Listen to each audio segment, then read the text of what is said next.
नमस्कार दोस्तों, हंसन एकेडमी के चैनल पर आप लोगों का बहुत बहुत स्वागत है।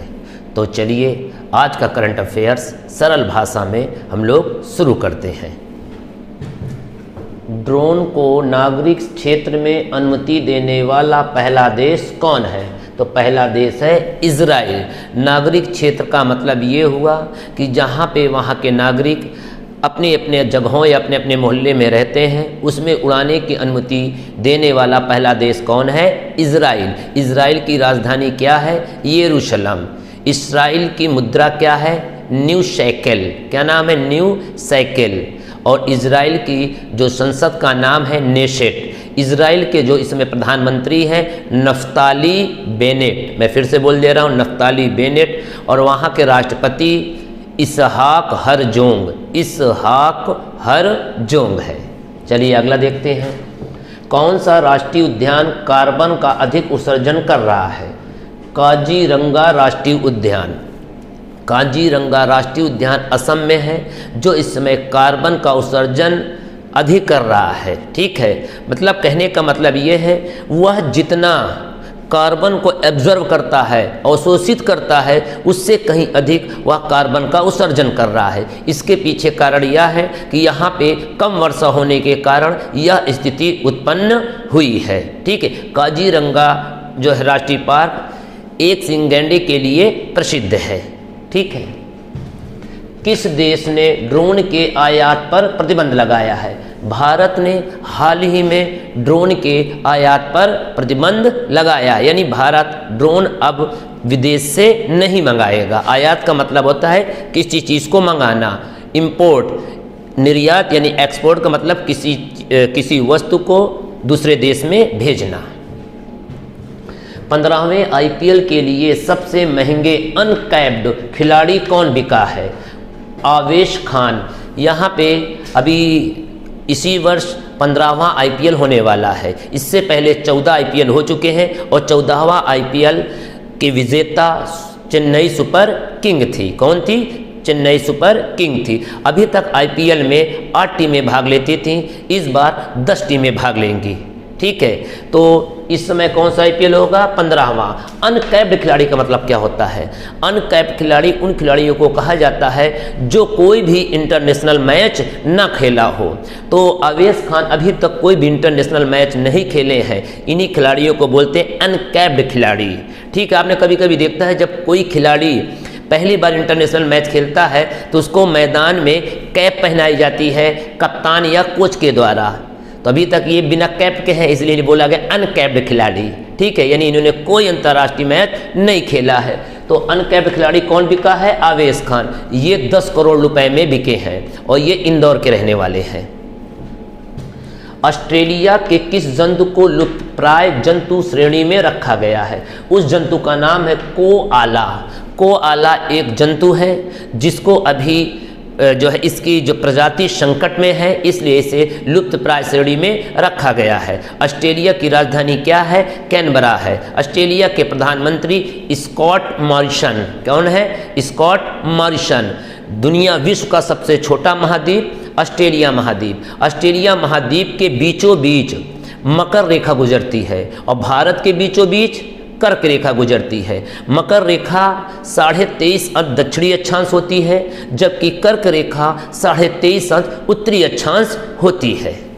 ठीक है, अच्छा एक और बता दे रहा हूँ, online safety bill. Online safety bill अभी हाल ही में ऑस्ट्रेलिया ने लागू किया है। पूछेगा ऑनलाइन सेफ्टी बिल किस देश ने लागू किया है? ऑनलाइन सेफ्टी बिल ऑस्ट्रेलिया ने लागू किया है। टाटा सन्स के नए अध्यक्ष पुनः कौन बने हैं? एन चंद्रशेखरन। टाटा सन्स, ठीक है, जैसे एक टाटा है, ये टाटा का कई ग्रुप है। ठीक है, टाटा की कई ब्रांचेस हैं जिसे अलग अलग नामों से हम लोग जानते हैं। तो टाटा का ही एक ग्रुप है टाटा सन्स, उसके अध्यक्ष एन चंद्रशेखरन बने हैं। अगर मैं केवल पूछूं टाटा के अध्यक्ष कौन है, ठीक है, तो टाटा के जो अध्यक्ष है वो रतन टाटा है। ध्यान रखिएगा, और टाटा सन्स के एन चंद्रशेखरन है।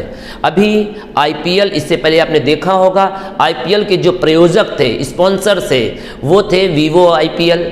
इस बार से टाटा का जो प्रायोजक है वो टाटा आईपीएल के नाम से जाना जाएगा। तो टाटा इस बार कौन करा रहा है, उसका स्पॉन्सर कौन है, प्रायोजक कौन है, टाटा। तो अब हम कहेंगे टाटा आईपीएल।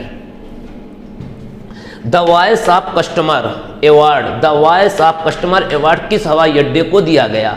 यह हवाई अड्डा है लखनऊ हवाई अड्डा। कोरोना के काल अपने कस्टमर को अच्छी सेवा देने के कारण इस हवाई अड्डे को जो है the voice of customer award से सम्मानित किया गया है। लखनऊ हवाई अड्डा, जिसका नाम है चौधरी चरण सिंह अंतर्राष्ट्रीय हवाई अड्डा। ध्यान रखिएगा, चौधरी चरण सिंह अंतर्राष्ट्रीय हवाई अड्डा कहाँ है? लखनऊ में है। स्माइल योजना किस मंत्रालय ने लॉन्च किया है? इसे सामाजिक न्याय एवं अधिकारिता मंत्रालय ने लॉन्च किया है।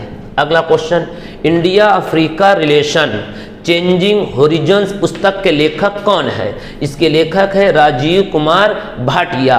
राजीव कुमार भाटिया है। एक बहुत ही महत्वपूर्ण पुस्तक है अमर्त्य सेन की, ठीक है। तो उन पुस्तक का नाम मैं बता दे रहा हूँ। उन पुस्तक का नाम है home in the world, home in the world. इस पुस्तक के लेखक कौन है? अमर्त्य सेन। अमर्त्य सेन सबको ही जानते होंगे। इन्हें जो है अर्थशास्त्र का नोबेल पुरस्कार भी मिल चुका है। ध्यान रखिएगा, ये बहुत इंपॉर्टेंट पुस्तक है होम इन द वर्ल्ड। तो चलिए, इन्हें कौन सा नोबेल मिला है? अर्थशास्त्र का। हाल ही में जीवा कार्यक्रम किसने शुरू किया है? जीवा कार्यक्रम नाबार्ड ने शुरू किया है। नाबार्ड, इसे अगर कहा जाए तो नाबार्ड बैंक भी बोल सकते हैं। नाबार्ड का काम है ग्रामीण क्षेत्रों में किसानों के लिए, कृषि के लिए ऋण उपलब्ध कराना। जो नाबार्ड है, नाबार्ड की स्थापना जो हुई थी 12 जुलाई 1982 को। नाबार्ड की स्थापना कब हुई थी? 12 जुलाई। इसका जो हेडक्वार्टर है वो मुंबई में है, ठीक है। और जो नाबार्ड के अध्यक्ष कौन है? तो देखिए, नाबार्ड के जो अध्यक्ष हैं उनका नाम है गोविंदा राजुलू, गोविंदा राजुलू चिंतला। ध्यान रखिएगा, क्या नाम है? गोविंदा राजुलू चिंतला है नाबार्ड के अध्यक्ष। स्थापना कब हुई? 12 जुलाई 1982 को। इसका हेडक्वार्टर कहाँ है? इसका हेडक्वार्टर मुंबई में है, ठीक है। कई बार आपका पूछ चुका है कि नाबार्ड के अध्यक्ष कौन है, तो गोविंदा राजुलू चिंतला, ठीक है। चलिए आगे बढ़ते हैं।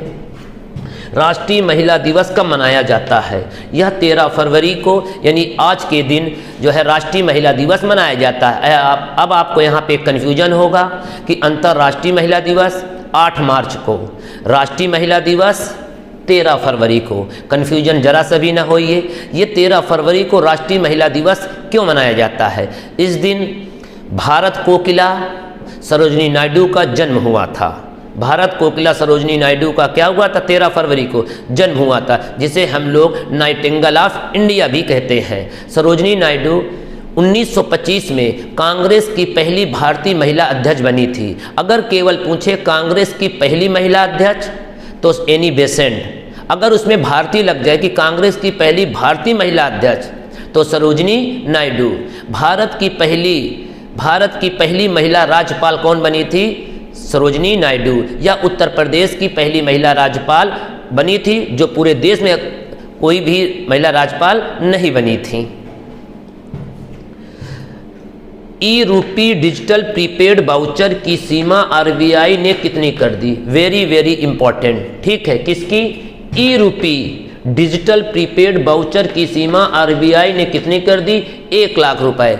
अभी तक इसकी सीमा 10,000 रुपये थी, इसको बढ़ाकर आरबीआई ने 1 लाख रुपए कर दी। अब आपके मन में ये आएगा कि ई रूपी डिजिटल प्रीपेड वाउचर है क्या?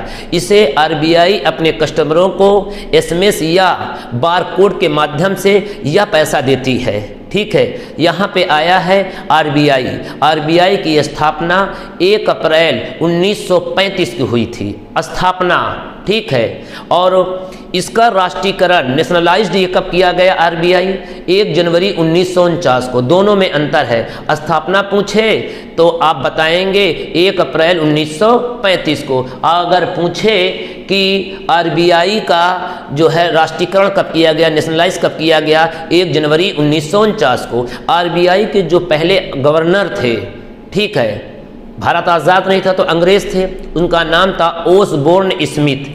आरबीआई के पहले गवर्नर कौन थे? ओसबोर्न स्मिथ, याद रखिएगा, ओसबोर्न स्मिथ आरबीआई के पहले गवर्नर थे। अगर पूछे आरबीआई के पहले भारतीय गवर्नर यानी भारत के, तो CD Deshmukh, CD Deshmukh. Clear हो गया। आरबीआई को भारत में बैंकों का बैंक भी कहा जाता है। अगर पूछे बैंकों का बैंक, आरबीआई। भारत का केंद्रीय बैंक कौन है? भारत का केंद्रीय बैंक आरबीआई है, ठीक है। आरबीआई में 4 उप गवर्नर भी होते हैं। कितने उप गवर्नर? 4। आरबीआई के गवर्नर की नियुक्ति राष्ट्रपति करता है, ध्यान रखिएगा। आरबीआई के गवर्नर की नियुक्ति कौन करता है? राष्ट्रपति करता है। तो मेरे ख्याल से आज का करंट अफेयर्स कम से कम समय में ज़्यादा से ज़्यादा बिना समय बर्बाद किए मैंने देने का प्रयास किया है, ताकि आप लोग अच्छा से अच्छा ज्ञानवर्धक या कंटेंट प्राप्त कर सकें। तो मेरे ख्याल से आज का वीडियो आप लोगों को ज़रूर पसंद आया होगा। तो चलिए कल हम लोग फिर यानी 14 फरवरी को फिर मुलाकात करेंगे। आप लोग ठीक रहें, अपने लक्ष्य की ओर अग्रसर रहें और जल्दी से जल्दी अपने लक्ष्य को पाने का प्रयास करें। तो चलिए, नमस्कार, गुड बाय।